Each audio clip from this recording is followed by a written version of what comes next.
Voilà, bonjour à tous. On va donc commencer ce nouveau webinaire mercredi 5 octobre là, sur le thème de Edutis Windows. Donc c'est un produit qui est développé par la société Novatis Technologies, hein. C'est pour ça que vous voyez les deux logos apparaître sur cette première page du diaporama de support. Je me présente Patrick Royer, le service NetTech, le service informatique de l'enseignement catholique de Bretagne, et on est accompagné aujourd'hui par Jérôme Damoiseau, donc de la société Novatis, hein. Donc le sujet du jour, c'est bien sûr de parler d'Edutis, mais avec la particularité que Edutis était un système fonctionnant exclusivement sur distribution Linux. Le produit a évolué. Il y a également eu les années dernières une déclinaison sur tablette essentiellement Android, avec deux versions de produits. Vous me coupez, hein, Monsieur Damoiseau, si je D'accord, dis oui. des bêtises, avec deux versions de produits, donc une qui est depuis le serveur Edutis, et une autre qui est plus destinée à un usage sans serveur, qui s'appelle EduTab, hein. Donc le sujet du jour, c'est pas forcément de parler de ça, même si on peut faire faire de temps en temps le parallèle ou le citer. Euh, la nouveauté qui est arrivée donc en fin d'année dernière, moi je l'ai découvert à l'occasion du salon Educatech Educatis sur Paris. C'était à ce moment-là que vous l'aviez annoncé au grand public ou à votre clientèle, Monsieur Damoiseau. C'est ça, c'est tout à fait ça. C'était la première étape et Ah, vous n'avez pas mis depuis, votre casque micro. On vous entend moins bien. Alors, comme ça, c'est mieux. Bah oui, c'est mieux. Excusez-moi. Voilà. Alors, Donc, effectivement, on l'a présenté la première étape du développement sous Windows au salon Educatech, donc qui avait lieu cette année au mois de mars. Et depuis, on a encore, je dirais, on va encore plus loin dans la gestion du Windows. Donc, c'est vraiment l'objet de la réunion cet après-midi. voilà, hein, ce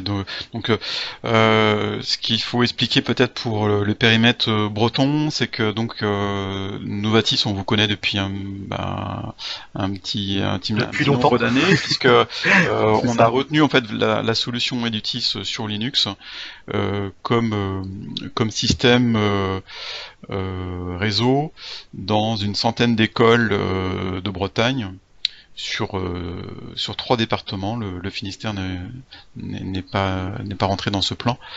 Donc sur les Côtes Ouais. d'Armor, Morbihan et Ille-et-Vilaine, donc pour une centaine d'écoles, où ce système a été déployé donc avec un fonctionnement client-serveur, hein, donc le pilotage se fait depuis le serveur et avec des terminaux Depuis. qui étaient soit en client léger, soit en client lourd léger, et voilà. Donc Voilà. ça c'est le fonctionnement que nous on connaît, qu'il faut certainement rappeler pour ceux qui ne le connaîtraient pas. Et la nouveauté avec la version Windows, c'est de, de, de- d'appliquer le même type de fonctionnement, mais cette fois-ci sur environnement Windows, ce qui a, à mon avis, un fort intérêt dans le sens que la réalité des parcs d'établissement, elle est quand même quasi exclusivement, à quelques exceptions près, en environnement Windows. Donc c'est vrai que ce Tout seuil, à fait. ce cap un peu psychologique où il fallait faire l'abandon d'un système Windows pour avoir un système de gestion de bureau supervisé comme vous allez nous le présenter, pouvait être vécu comme une contrainte. Bon là, avec l'adoption d'un Edutis Windows, on conserve ses habitudes en tant que système d'ordinateur, hein. Je vous laisse passer à la deuxième diapo puisque c'est vous qui avez la main C'est moi qui pilote. sur la présentation. Donc Voilà, donc Monsieur Royer a bien déjà détaillé le plan de la présentation. Effectivement, dans un premier temps, c'est faire un rappel sur Edutis. hein, donc même si Monsieur Royada on en a évoqué pas mal de principes. Et après, en quoi Edutis Windows apporte des nouveautés. Et puis après, je vous proposerai la démonstration de l'utilisation de l'outil dans un optique enseignant qui va gérer une classe, donc qui va pouvoir préparer sa séance et ensuite piloter les élèves sur leur terminal. Ok. Hein. Juste un petit point d'actualité, mais très rapide pour la diapo suivante. Rappelez que voilà, depuis cette année, on a pris un rythme assez régulier de webinaires qui nous permettent de faire des focus sur des solutions logicielles et des nouveautés. Donc là, après celle de ce début d'octobre, on se retrouvera que au mois de novembre avec les nouveautés qui sont apparues depuis iOS 9.3 pour l'éducation. Hein. La version iOS maintenant est rendue à la version 10, mais les nouveautés vraiment spécifiques éducation sont arrivées avec iOS 9.3. Et on fera également au mois de novembre un focus sur la partie Wi-Fi avec un rappel des bons usages, la partie réglementaire et ce qui est un peu conseillé. Donc les webinaires sont enregistrés en vidéo, disponibles sur notre chaîne YouTube pour tout public et également en accès restreint pour ceux qui ont déjà un compte sur notre plateforme institution. Voilà. Et donc il y aura d'autres webinaires de planifier. Écoutez, je vous laisse passer à la diapo d'après pour la partie présentation. Voilà, donc pour revenir sur la solution Edutis qui effectivement était uniquement sur Linux depuis la création de la société il y a 12 ans. Donc maintenant, on va pouvoir le faire sous Windows, donc je vais développer après. Les grands axes de la solution, c'est effectivement une administration centralisée du parc qui va permettre depuis le serveur de gérer les accès Internet, la sécurité, le filtrage Internet, hein, bien entendu compris dedans, et la partie aussi dénombrement des terminaux qui sont sous la coupe du serveur. La partie inventaire, quoi. La partie inventaire, avec une possibilité de répartir de façon logique les ordinateurs selon les classes, selon les différents endroits où sont déployés les terminaux dans l'établissement. Le but, c'est aussi d'avoir une réduction de la maintenance. Donc on a un système de clonage qui est propre à notre solution, qui permet, dès lors que l'ordinateur a un souci, on redescend l'image qui est affectée au poste, hein, et du coup l'ordinateur peut redémarrer de manière identique au déploiement initial. La grosse partie gestion de classe, donc qui concerne la partie enseignement, pédagogie, permet de pouvoir visualiser, de pouvoir échanger, de pouvoir contrôler ce que font les élèves sur le poste. Et bien évidemment, il y a une interaction qui se fait avec des nouveautés comme le chat, comme la possibilité de demander de l'aide par l'élève à l'enseignant. Nous avons donc cette partie partage de fichiers. L'intérêt de la solution serveur, c'est de pouvoir permettre d'enregistrer des documents sur le serveur, de ne pas surcharger les machines, et bien évidemment dans un but aussi de partage. Alors le gros intérêt, c'est que M. Royer parlait des tablettes. Du coup, on a une interopérabilité entre les terminaux qui peuvent être contrôlés par le serveur, donc PC et tablette Android ou tablette Windows d'ailleurs. C'est qu'on peut enregistrer des documents sur la tablette et y avoir accès à partir de l'ordinateur. Donc notamment lors des sorties extérieures, ça peut être intéressant.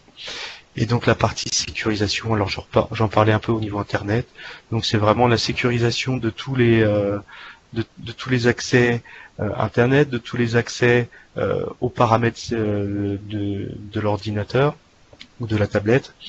Et puis aussi, on est capable de, par la notion de profil que je vais développer tout à l'heure, on est capable de d'anticiper sur ce que les enfants vont pouvoir faire en termes d'accès notamment aux applications ou aux logiciels qui sont déployés sur les terminaux.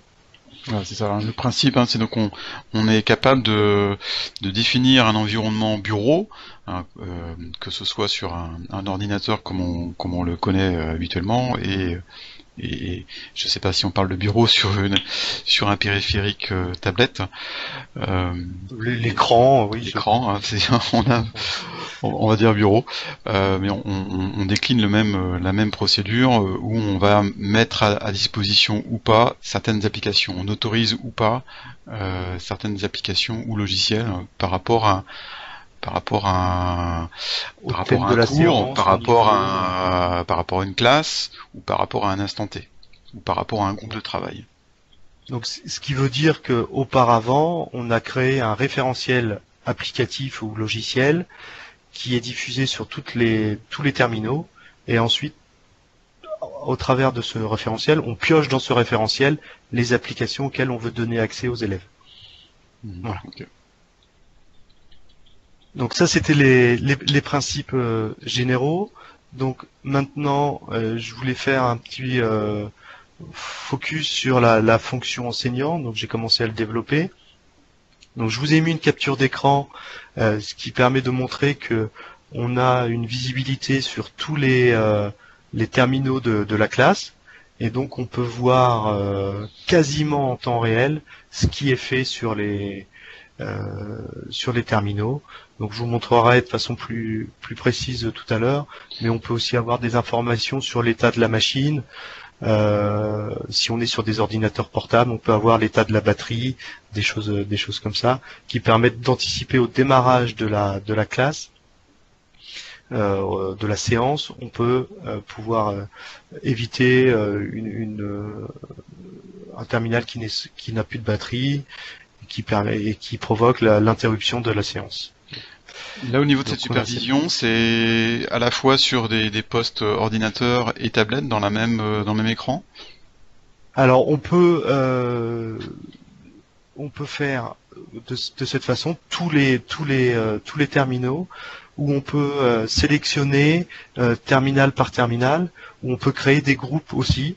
Donc je vous montrerai la manipulation, mais là c'est les petits onglets qu'on voit apparaître en bas à gauche là de mon écran, donc qui permet vraiment de faire une séparation des différents terminaux et du coup d'agir sur un groupe de terminaux spécifiques et pas sur les autres. Et si on veut une vue globale pour une classe, ce qui sera l'usage courant d'un enseignant, on peut avoir des élèves qui travaillent sur ordinateur et d'autres sur tablette. Donc est-ce que dans le même écran, on peut avoir les deux Exactement. Oui, exactement. En fait, je vous montrerai dans la partie quand on ouvre l'interface de supervision, on sélectionne les groupes sur lesquels qu'on veut superviser. D'accord. Voilà. Donc il y a à la fois une supervision, des groupes qui sont créés selon les logiques spatiales dans l'établissement. Classe CE1, classe CE2, salle informatique. Et après, dans la supervision, on peut créer des groupes là de façon visuelle dans l'interface de supervision. Ok. Donc l'intérêt, c'est de pouvoir donc interagir avec les élèves en voyant ce qu'ils font dans la partie gestion de classe, cette supervision des postes. Et l'intérêt aussi de notre solution serveur, c'est pouvoir préparer des séances à la maison. Donc on a la possibilité d'ouvrir les ports sur le serveur. L'enseignant y accède de chez lui via un portail sécurisé via login et mot de passe. Il peut déposer le document qu'il a préparé, la fiche d'exercice, le QCM. Et ensuite, les élèves pourront y avoir accès le lendemain par l'intermédiaire du répertoire de partage. Et donc, la dernière étape que je voulais vous présenter, c'est la création d'environnements spécialisés. Donc vous voyez, c'est les termes de bureau, de profil, d'environnement de travail. Donc c'est là où on va choisir les applications que l'on met à disposition, le fond d'écran et également le filtrage. Notre solution permet du coup d'avoir des filtrages différenciés en fonction de l'élève. On peut avoir donc un filtrage différencié entre l'élève de CP et l'élève de CM2. Ok. Donc sur la nouveauté donc qui est vraiment de cette année, et comme le disait Monsieur Royer, c'est pour nous c'est une révolution, puisque historiquement le fait d'être sous Linux pouvait poser problème de par les postes très souvent sous Windows dans les écoles, et aussi une volonté des enseignants de rester dans un environnement Windows qu'ils maîtrisent mieux par habitude, notamment avec les ordinateurs qu'ils peuvent avoir chez eux. Donc de la même façon que l'on faisait sous Linux, on va pouvoir choisir les applications, choisir le filtrage Internet. Et donc là où ça nous a demandé le plus de temps, pour être transparent, c'est la restriction des accès Windows. Oui. C'est qu'on va pouvoir aller choisir, je vous le montrerai dans la démonstration, mais vraiment aller interdire par exemple d'ouvrir le panneau de configuration. C'est un petit peu le but pour éviter que les ordinateurs soient déréglés par les élèves. Et donc lié à ça, la dernière étape, c'est donc la personnalisation des fonds d'écran, qui peut être en relation avec la matière qui va être enseignée ou avec le niveau de la classe. Ça, après, c'est paramétrable. Ok. Voilà. Donc notre solution, voilà, je vais arriver à la partie démonstration. Donc on est sur une interface qui va être complètement web. Donc depuis n'importe quel ordinateur, l'enseignant va pouvoir ouvrir sa plateforme, cette plateforme d'administration. Hein, on transmet l'adresse URL et ensuite il va pouvoir se connecter sur le serveur et pouvoir piloter les ordinateurs. Donc là, vous allez pouvoir nous montrer les deux vues, c'est-à-dire la vue selon un administrateur technique et quand ils existent dans les établissements, puisque dans beaucoup d'établissements, notamment en primaire, il n'y a pas d'administrateur technique. Et surtout, ce qui va nous intéresser, nous, en premier, c'est donc la vue enseignant. Oui, tout à fait. Donc, je vais passer sur mon ordinateur. Donc là, en fait, je suis typiquement connecté en tant que super administrateur. Donc j'ai les droits dans sur tous les modules de la solution. Hein. Donc là, en tant que référent technique, en tant qu'administrateur. Référent technique. Mmh. Mmh. Donc ça vous permet de visualiser les différents modules mis à disposition pour la gestion de l'informatique dans les écoles. Donc on retrouve bien une partie en haut à gauche, la partie annuaire. Donc on recense tous les utilisateurs à partir d'un fichier CSV. On déclare dans la partie matériel. Alors je vais montrer avec ma souris. Donc la partie matérielle, donc on déclare les postes et tablettes. Et c'est là où on met en place les groupes. Mmh. Et ensuite, vous avez la partie clonage qui permet de rattacher une image à un poste. Et au centre de la solution, c'est cette notion de profil, donc que je vais dérouler dans 2 minutes après vous avoir montré les autres modules. Donc nous avons la partie système de fichiers. Donc c'est le répertoire de partage, tout ce qui est sécurité Internet, donc notamment la création de profils de filtrage, pour détailler de façon très fine la politique de filtrage à établir dans l'établissement en fonction de l'âge et en fonction éventuellement de la séance qui va se dérouler. Je trouve bien évidemment une partie historique, gestion des logs sur la partie partie internet pour pouvoir, si besoin, ressortir les informations. Ça, c'est une contrainte légale qu'il faut bien évidemment respecter. Et j'ai le dernier module, c'est la partie supervision. Donc c'est ce que je vous ai montré tout à l'heure, qui permet de visualiser les ordinateurs et les tablettes de la classe et d'interagir avec eux. Donc interface là côté super administrateur et là côté enseignant, où je vais avoir en fait une sélection de ces modules qui vont correspondre aux besoins d'un enseignant.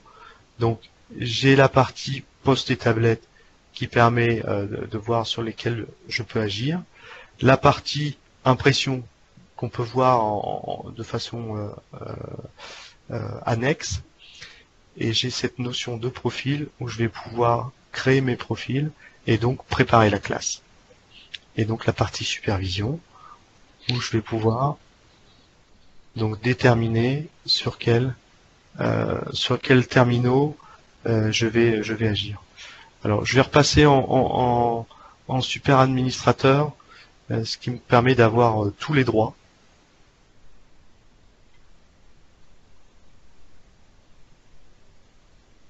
Donc je vous propose de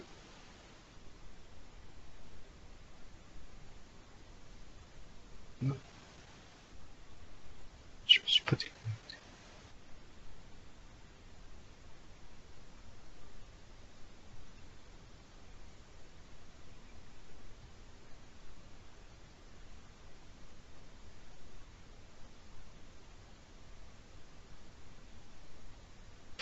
Et donc je vais arriver sur la partie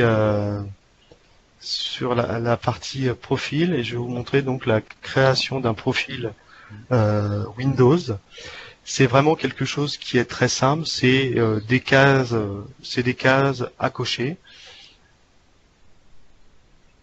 Donc je vais chercher le profil Windows dans le menu déroulant ajouté. Donc là on voit qu'on a un profil Utis, profil Android, profil Windows. Il y avait un profil Utis en deux. C'est quoi un profil Utis Born? Alors le profil Utis Born, ça permet de mettre à disposition uniquement un site internet. Ah ok. Sur comment dire, sur un poste qui va servir de borne d'information, c'est ça? Voilà, c'est ça. Donc soit ça peut être même 3 ou 4 sites. Hein. Et l'avantage de notre solution, c'est qu'elle va permettre, elle va surtout empêcher que les élèves aillent sur d'autres sites. Donc ils resteront obligatoirement sur ces 3 sites. Ça peut être des sites de ressources en ligne, hein, typiquement. Et ce mode-là est maintenant ou va être très prochainement disponible dans un environnement Windows. D'accord. Donc effectivement le petit E avec un accent comme ça, c'est lié à Edutis. Donc profil Android.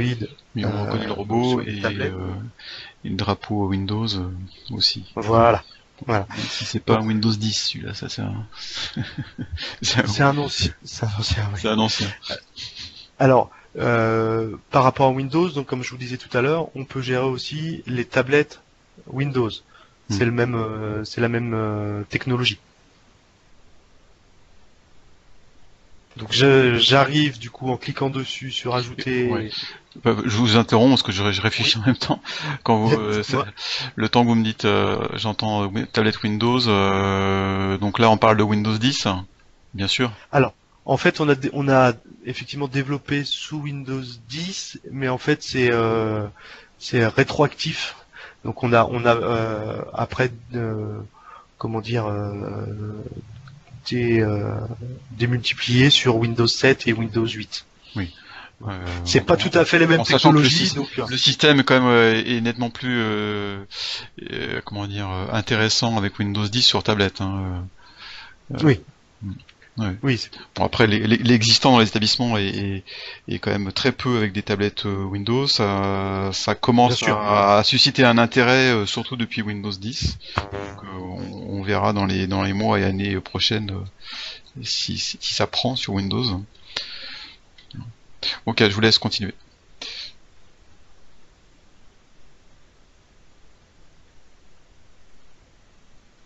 Ah, moi je vous entends plus. Et comme ça, c'est peut-être mieux. Oui, il y a eu Ah, ça s'est juste déconnecté. Donc Netec,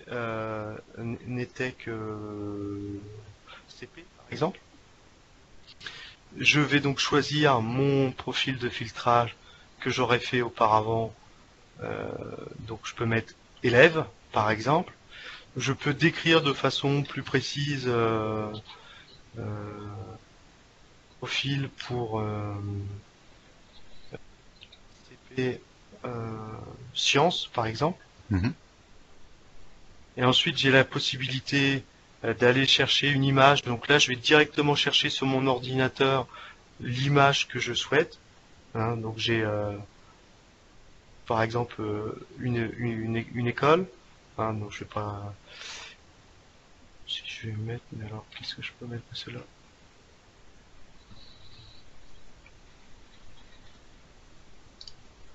Voilà. Et ensuite j'ai cette partie de choix des applications. Alors je peux aussi autoriser toutes les applications, mais là il n'y a plus vraiment de personnalisation. Hein. Et après je vais choisir parmi les applications qui sont déjà sur l'ordinateur.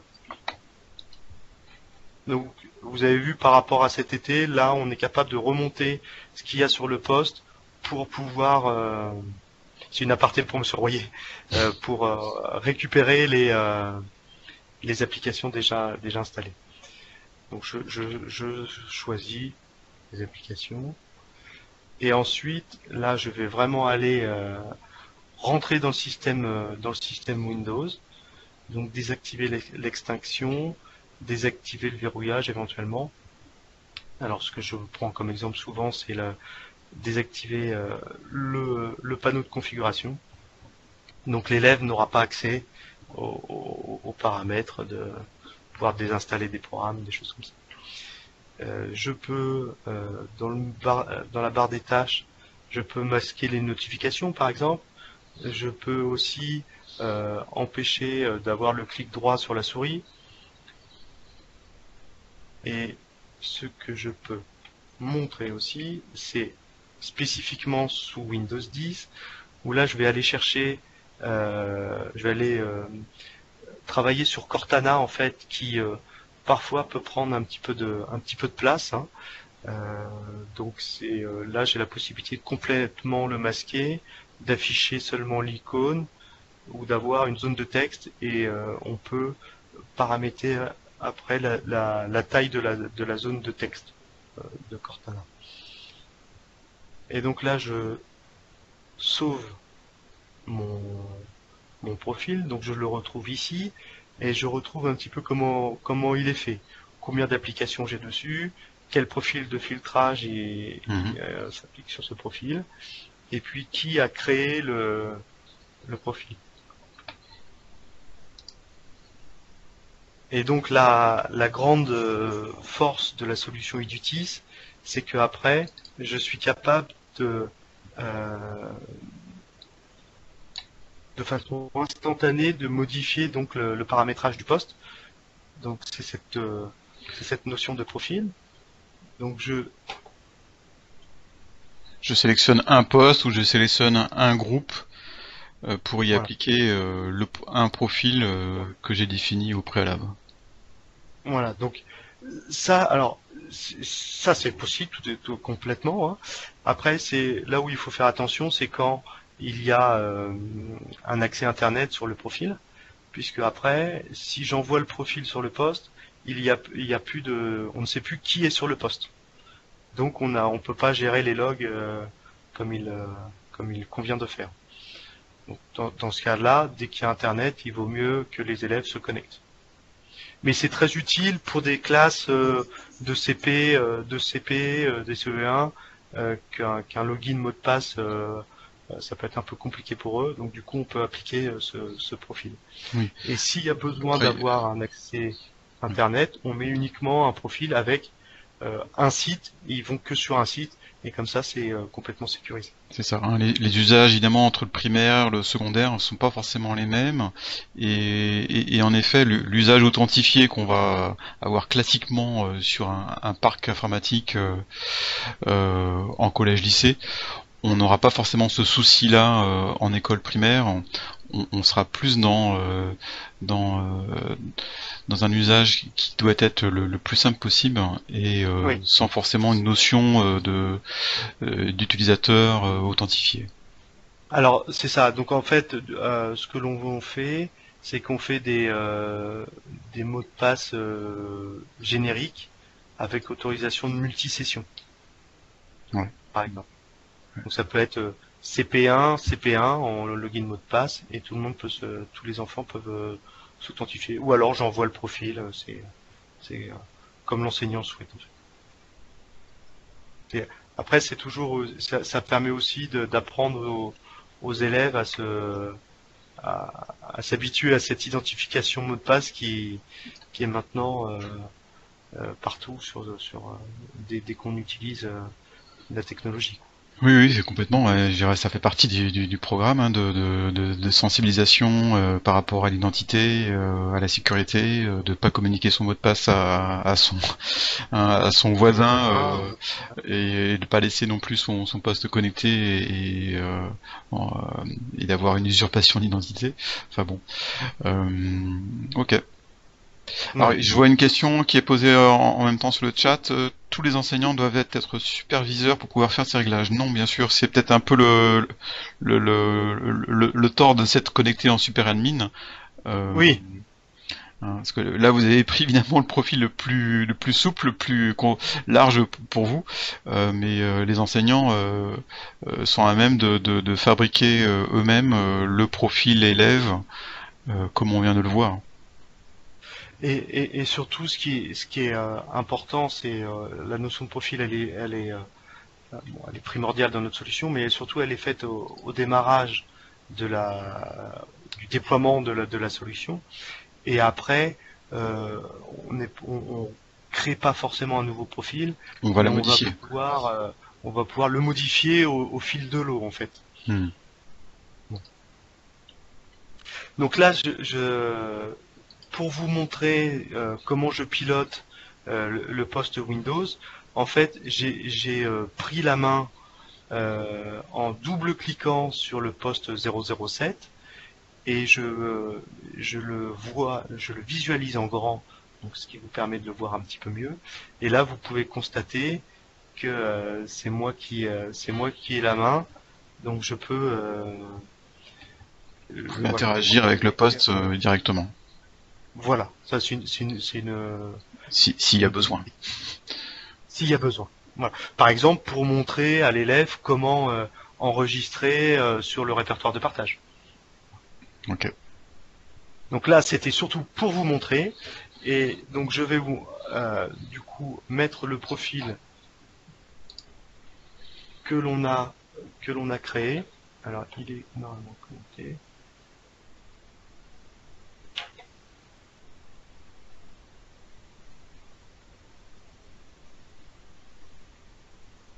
Alors bien évidemment.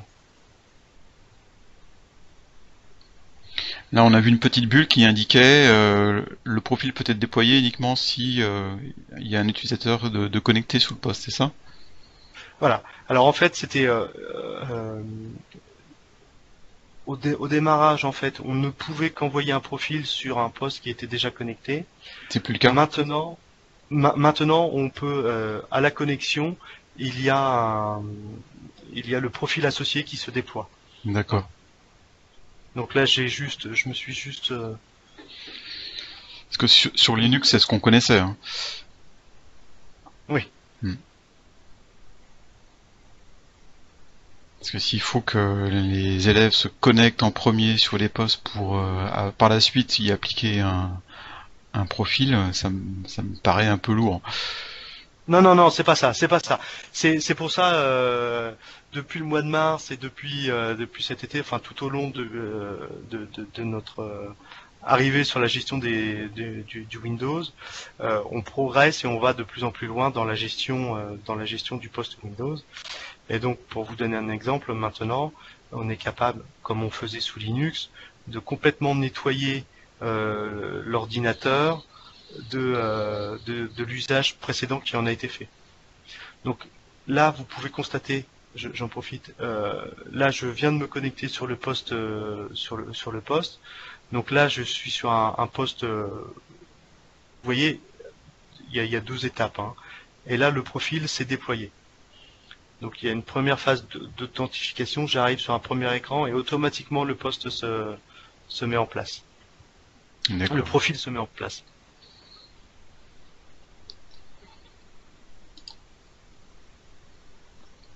Et donc là, je vais pouvoir appliquer mon profil. Alors, je suis peut-être allé un petit peu vite, hein. Je vais sur la partie session. Je clique donc sur profil. Je vais aller donc confirmer que je veux bien aller connecter.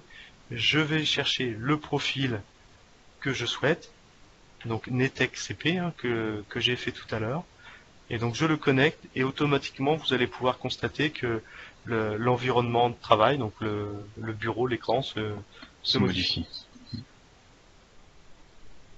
Et on va retrouver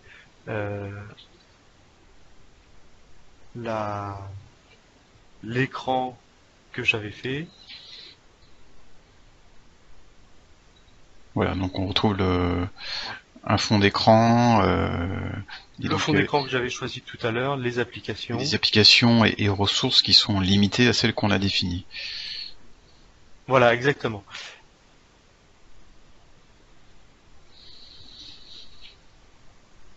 Et voilà, là j'ai fait une opération qui a été annulée en raison de restrictions sur cet ordinateur. Donc tout va bien, ça fonctionne.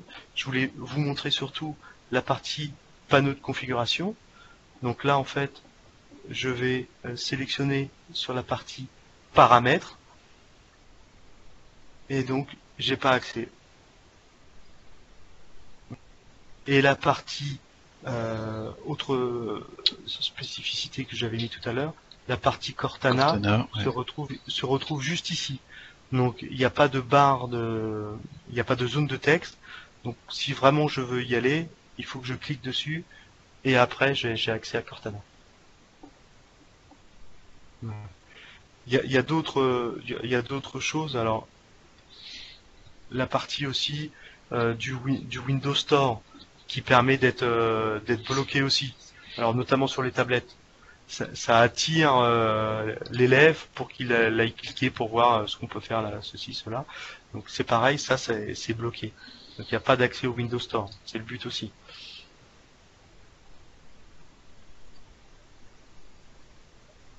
Voilà sur cette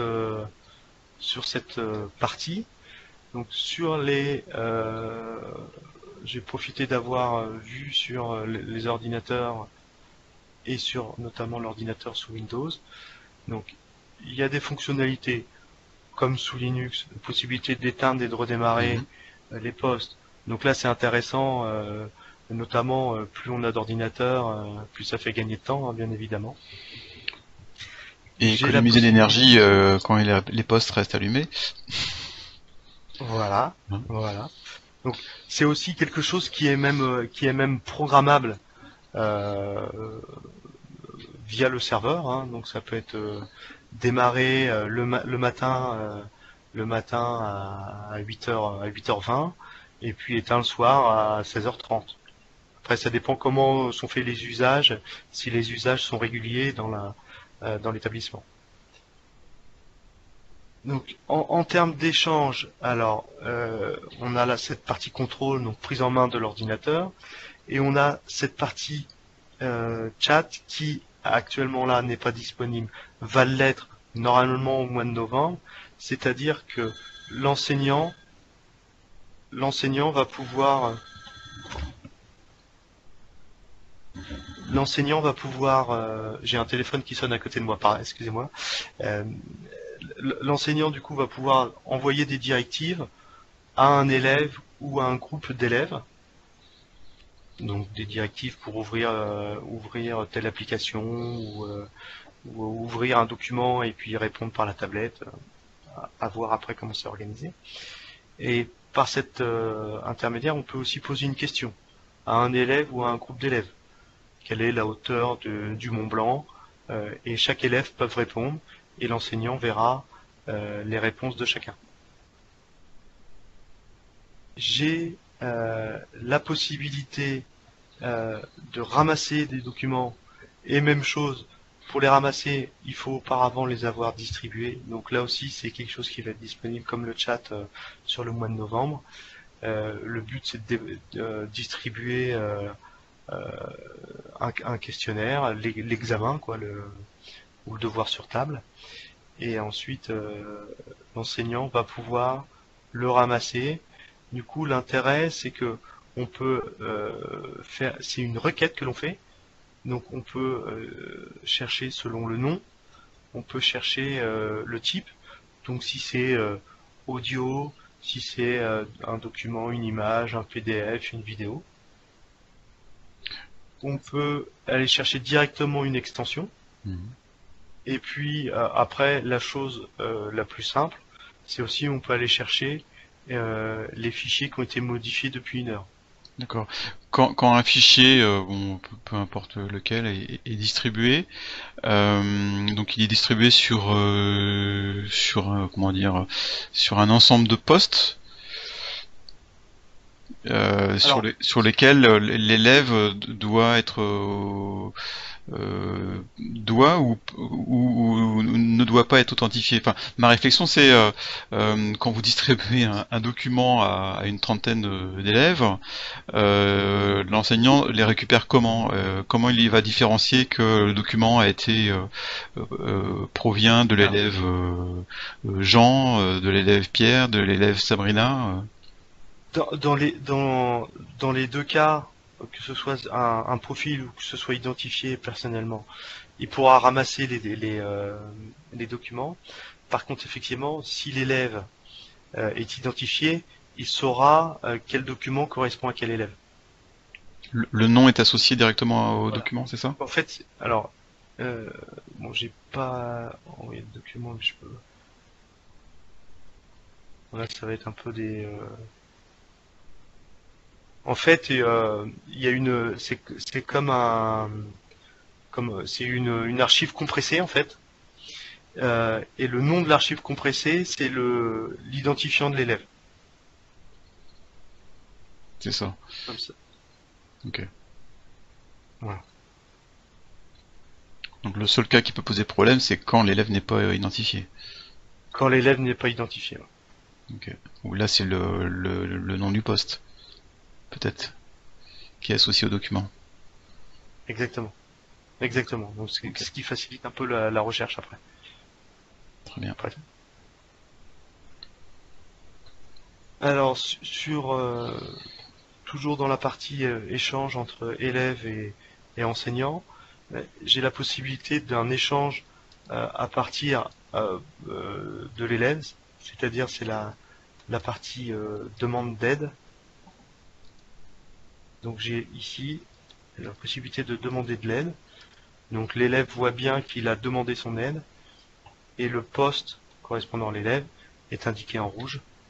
Et donc l'enseignant peut entre guillemets accuser réception de sa demande et après indiquer qu'elle a été résolue. Donc ça c'est intéressant aussi pour favoriser les échanges déjà à travers l'outil, mais surtout favoriser les élèves qui peuvent être un peu timides pour qu'ils n'aient pas peur qu'on se moque d'eux s'ils n'ont pas réussi à faire quelque chose. Et notamment par rapport à la technologie, les enfants sont très sensibles à ce niveau-là. Mhm. Et là, je peux indiquer qu'il est résolu, et donc je reviens sur la même interface qu'initialement.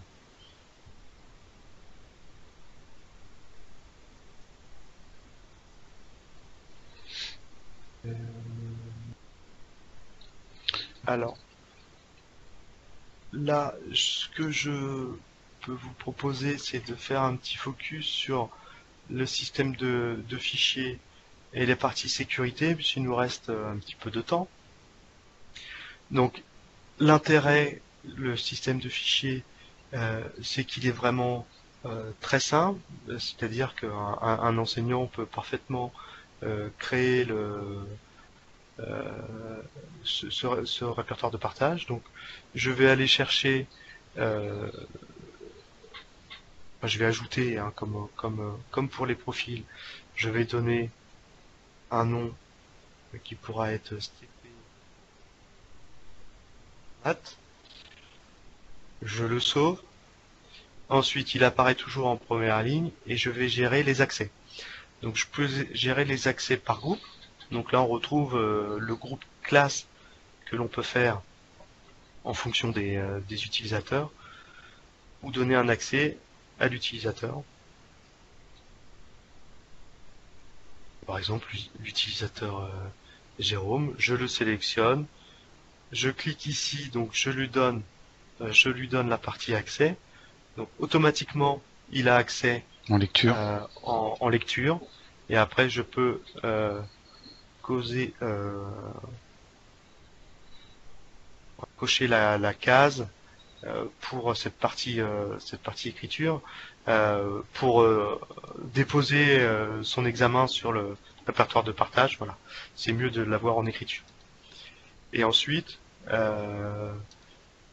ben les enseignants peuvent échanger avec les élèves par cet intermédiaire, notamment dans le cadre de fichiers volumineux. Alors, des livres numériques ou des gros documents, ils peuvent être stockés sur le répertoire de partage et les élèves vont aller le chercher par cet intermédiaire.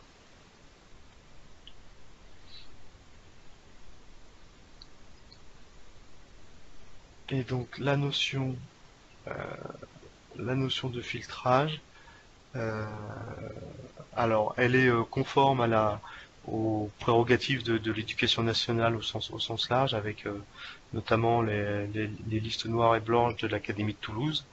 Elle est rafraîchie, réactualisée toutes les nuits. Et si le rafraîchissement se fait pas, ou si vous voyez qu'il y a un site qui passe à travers, vous avez la possibilité de modifier. Alors là, on n'est plus sur le référent informatique. Oui, là, c'est pas Euh, accessible à l'enseignant. c'est pas le but, parce qu'après il y a trop Hmm. de modifications possibles. Alors j'ai Pour l'avoir vécu sur les serveurs Edutis Linux, on a eu très peu de, de demandes d'établissement sur un paramétrage spécifique. Ça peut arriver dans le sens déblocage, mais dans le sens blocage, c'est vraiment exceptionnel. Oui, bah, et puis c'est vrai qu'on va très loin aussi dans cette partie-là, puisqu'on va aussi forcer l'activation du safe search, c'est-à-dire, alors, notamment sur Google, hein, le plus gros moteur de recherche, euh, pour éviter que les images inadéquates, Hmm. que Les l'élève ait aperçus, accès ouais, à tout à ces fait. images aussi. Hmm. Ok. Voilà. Et tout ce qui est site en HTTPS, qu'aujourd'hui Alors, tous les réseaux sociaux et tous les sites, y compris totalement illégitimes dans le monde scolaire, utilisent le HTTPS. alors on va forcer le passage en HTTP. Alors je vais peut-être pas vous le montrer là, mais effectivement c'est notamment Google qu'on va. Alors attendez, je vais regarder parce que c'est dans les. Enfin, Google et les autres, hein, un Ouais, Facebook, etc. Aujourd'hui, vous êtes connecté en HTTPS. Là, le filtrage classique n'agit pas. Alors je. Donc, comment vous gérez ça alors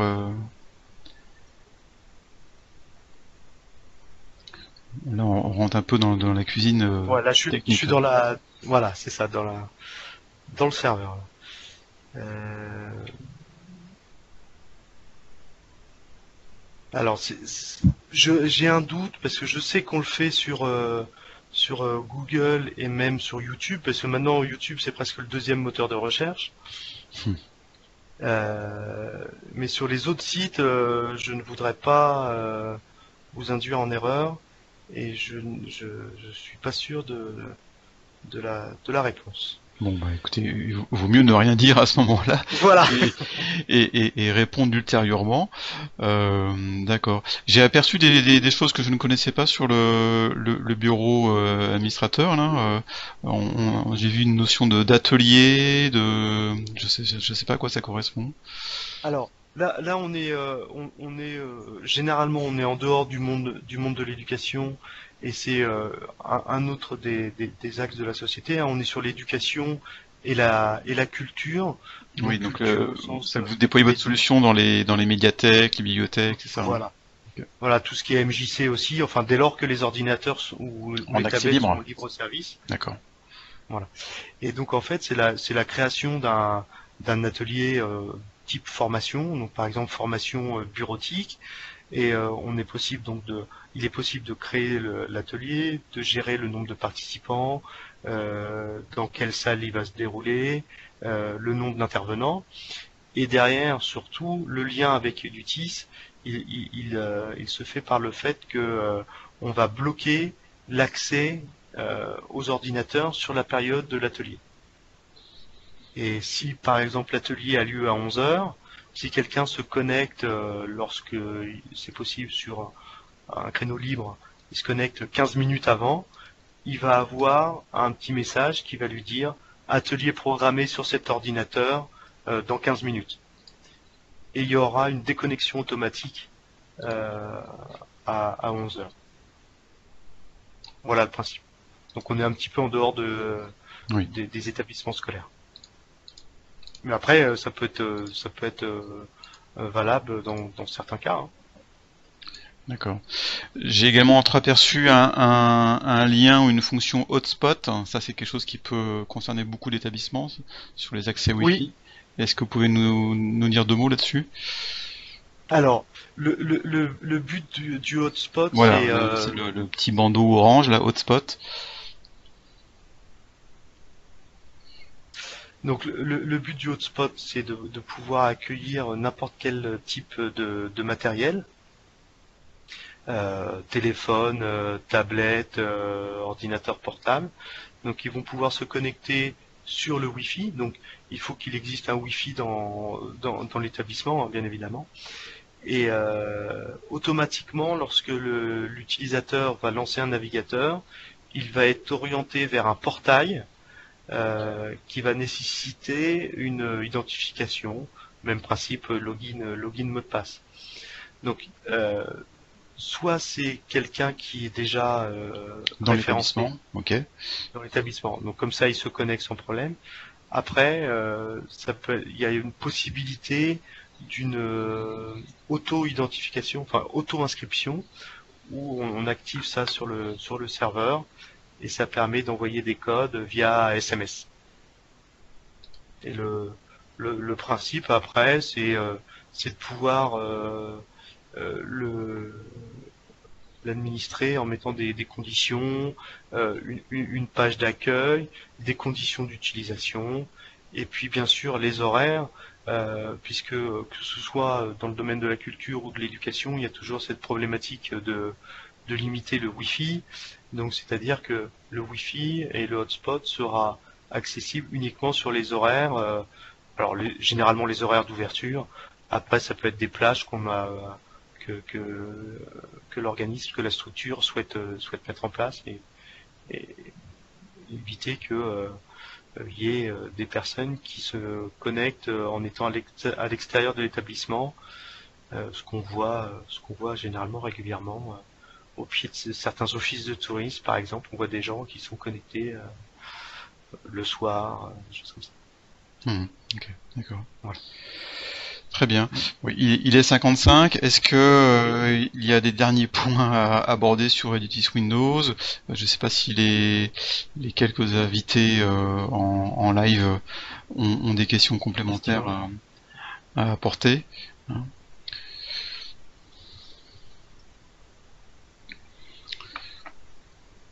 s'il n'y a pas de questions, on va clore avec quelques minutes d'avance. Ça va nous changer des fois où on est en retard.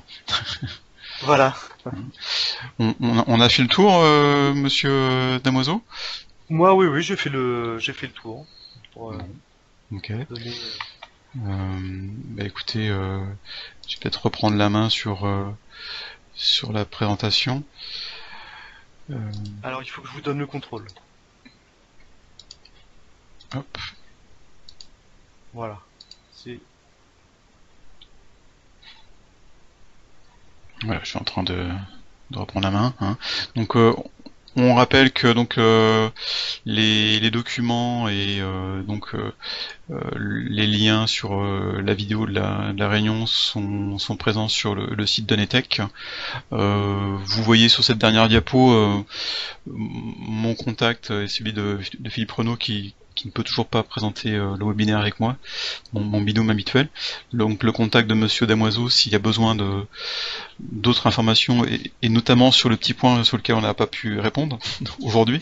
sur la HTTPS. Voilà, hein, le filtrage HTTPS, hein, j'y tiens. Et donc comme je l'indiquais, donc sur le site de Netech, vous avez tout simplement donc il y a une rubrique qui correspond au référent informatique, hein, donc dans laquelle vous trouverez les différents webinaires et donc également le lien vers la chaîne YouTube sur laquelle vous trouverez les vidéos correspondantes. Voilà. Bon bah écoutez, si on a fait le tour du sujet, je vois qu'il n'y a pas de questions de poser sur le chat. On va clore cette session. Et donc on vous remercie tous et on vous dit à bientôt au mois de novembre pour la suite. Voilà, donc au revoir à tous et bonne fin d'après-midi. Au revoir, merci beaucoup.